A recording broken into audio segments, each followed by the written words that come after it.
हमारे भारत देश में कई सारे धर्म को मानने वाले लोग रहते हैं, लेकिन सभी लोगों को भारतीय संविधान ने समानता का अधिकार दिया है। लेकिन कई धर्म अपने पर्सनल कानून के हिसाब से काम करते हैं। उनमें से एक है इस्लाम। आपको बता दें कि मुस्लिम लोगों की संपत्ति के अधिकारों को भी उनके पर्सनल कानून में शामिल किया गया है।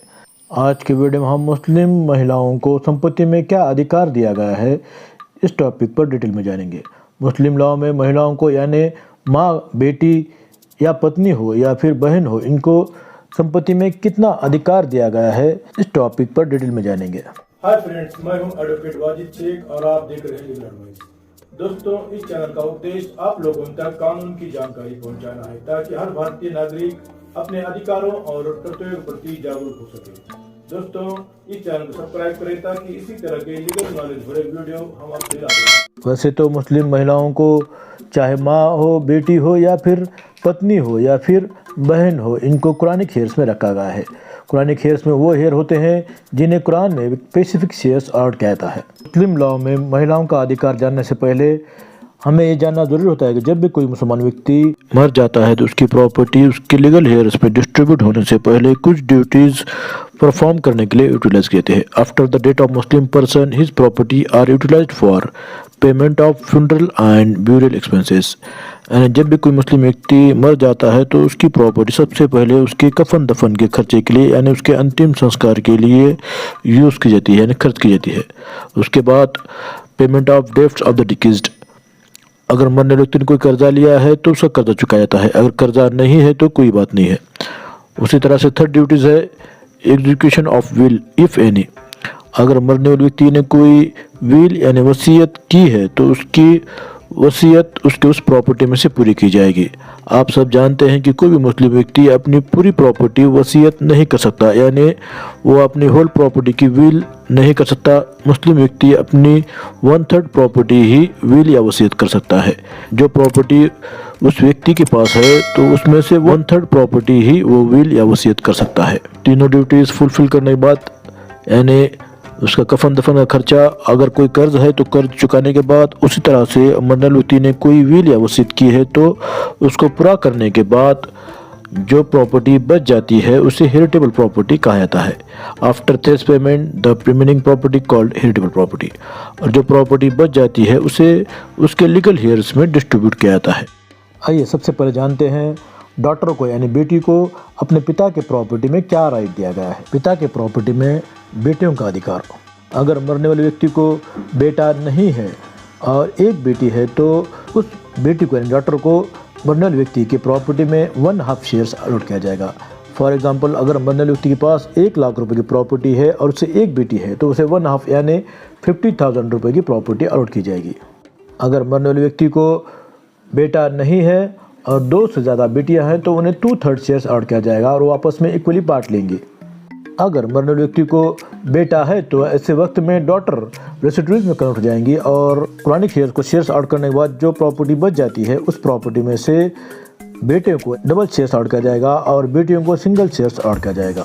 फॉर एग्जांपल, मान लीजिए मरने वाले व्यक्ति के पास 1 लाख रुपए की प्रॉपर्टी है और कुरानिक हेयर्स में वाइफ है और एक बेटा और एक बेटी है, तो ऐसे वक्त में वाइफ को 180 यानी 12,500 की प्रॉपर्टी अलॉट की जाएगी और 27,500 की जो प्रॉपर्टी बच जाती है उसमें डॉटर को सिंगल शेयर यानी 29,166 रुपये अलॉट किए जाएंगे और सन को डबल शेयर यानी 58,333 रुपये अलॉट किए जाएंगे। आइए देखते हैं सेकंड एग्जांपल। मान लीजिए मरने व्यक्ति को वाइफ है कुरानिक हेयर्स में और 2 बेटे और एक बेटी है, तो ऐसे वक्त में वाइफ को 180 यानी 12,500 की प्रॉपर्टी अलॉट की जाएगी और जो प्रॉपर्टी बच जाती है उसमें 5 शेयर किए जाएंगे।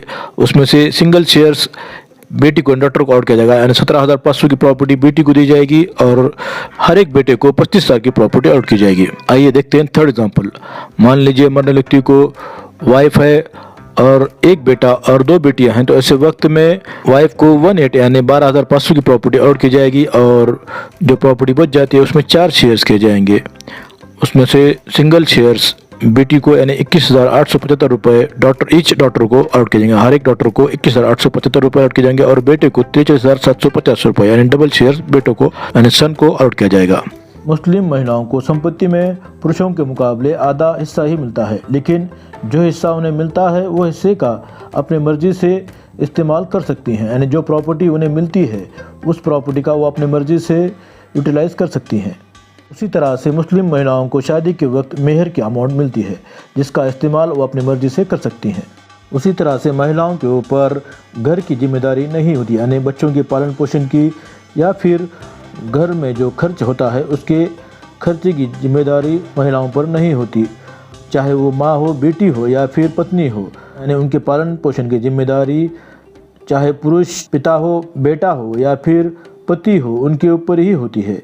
इसीलिए मुस्लिम महिलाओं को प्रॉपर्टी में पुरुषों के मुकाबले आधा हिस्सा ही मिलता है। इसका इस्तेमाल वो अपनी मर्जी से कर सकती हैं, जबकि पुरुषों के ऊपर अपने माँ, बेटी और वाइफ के पालन पोषण की जिम्मेदारी होती है। अब देखते हैं माँ को अपने बेटे की प्रॉपर्टी में कितना राइट मिलता है। मदर, अगर मरने वाले व्यक्ति की माँ जीवित है तो माँ को कुरानी खेर्स में रखा गया है। अगर मरने वाले व्यक्ति को कोई औलाद है तो ऐसे वक्त में माँ को यानी मदर को 1/6 शेयर्स अलॉट किया जाएगा। फॉर एग्जांपल, अगर मरने वाले व्यक्ति के पास 1 लाख रुपए की प्रॉपर्टी है तो मदर को यानी माँ को 1/6 शेयर्स यानी 16,666 रुपये अलॉट किए जाएंगे। इस तरह से अगर मरने व्यक्ति को कोई भाई बहन है तो ऐसे वक्त में मदर को 1/6 शेयर्स अलॉट किया जाएगा। उसी तरह से अगर मरने व्यक्ति को कोई औलाद नहीं है, वो इशूलेस है तो या उसे कोई भाई बहन नहीं है तो ऐसे वक्त में मदर को 1/3 शेयर्स अलॉट किया जाएगा। फॉर एग्जाम्पल, अगर मरने व्यक्ति के पास 1 लाख रुपये की प्रॉपर्टी है तो मदर को 1/3 यानी 33,333 रुपये की प्रॉपर्टी अलॉट की जाएगी। वाइफ को उसके पति के प्रॉपर्टी में क्या शेयर्स मिलेगा? अगर मरने व्यक्ति को कोई औलाद यानी चाइल्ड है तो ऐसे वक्त में वाइफ को 1/8 शेयर्स अलॉट किया जाएगा। फॉर एग्जांपल, मरने वाले व्यक्ति के पास 1 लाख रुपए प्रॉपर्टी है तो वाइफ को 1/8 यानी 12,500 रुपये की प्रॉपर्टी अलॉट की जाएगी। अगर मरने वाले व्यक्ति को एक से ज़्यादा वाइफ हैं तो ऐसे वक्त में उन्हें 1/8 ही शेयर्स अलॉट किया जाएगा और वो आपस में इक्वली बांट लेंगे। अगर मरने वाले व्यक्ति को कोई औलाद नहीं है यानी वो इशूलेस है तो ऐसे वक्त में वाइफ को 1/4 शेयर्स अलॉट किया जाएगा। फॉर एग्जांपल, अगर मरने वाले व्यक्ति के पास 1 लाख रुपए प्रॉपर्टी है तो वाइफ को 1/4 यानी 25,000 रुपये की प्रॉपर्टी अलॉट की जाएगी। उसी तरह से मरने वाले व्यक्ति को कोई औलाद नहीं है तो ऐसे वक्त में उनको 1/4 शेयर्स अलॉट किया जाएगा और वो आपस में इक्वली बांट लेंगे। आइए अब देखते हैं भाई की प्रॉपर्टी में बहन को कितना हिस्सा मिलता है। अगर मरने वाले व्यक्ति को कोई बेटा नहीं है, बेटे का बेटा नहीं है, फादर नहीं यानी पिता नहीं है, ग्रैंडफादर नहीं है, बेटी या नहीं है, सन्स डॉटर नहीं है और उसी तरह से भाई नहीं है तो ऐसे वक्त में सिर्फ एक बहन है तो ऐसे वक्त में सिस्टर को यानी बहन को 1/2 शेयर्स अलॉट किया जाएगा। उसी तरह से मरने व्यक्ति को भाई नहीं है और 2 से ज़्यादा बहनें यानी सिस्टर हैं तो ऐसे वक्त में उन्हें 2/3 शेयर्स अलॉट किया जाएगा और आपस में इक्वली बांट लेंगे। अगर मरने व्यक्ति को भाई है तो ऐसे वक्त में फुल सिस्टर को यानी बहन को कुरानिक शेयर्स को शेयर अलॉट करने के बाद जो प्रॉपर्टी बच जाती है उसमें से अगर मरने व्यक्ति को भाई है तो ऐसे वक्त में बहन को यानी सिस्टर को सिंगल शेयर अलॉट किया जाएगा और भाई को डबल शेयर अलॉट किया जाएगा। अगर मरने व्यक्ति को भाई है तो ऐसे वक्त में बहनों को कुरानिक शेयर्स अलॉट करने के बाद जो प्रॉपर्टी बच जाती है उसमें से सिंगल शेयर अलॉट किया जाएगा और भाई को डबल शेयर अलॉट किया जाएगा। इसी तरह के लीगल नॉलेज भरे वीडियो के लिए इस चैनल सब्सक्राइब करें। Thank you watching for my video.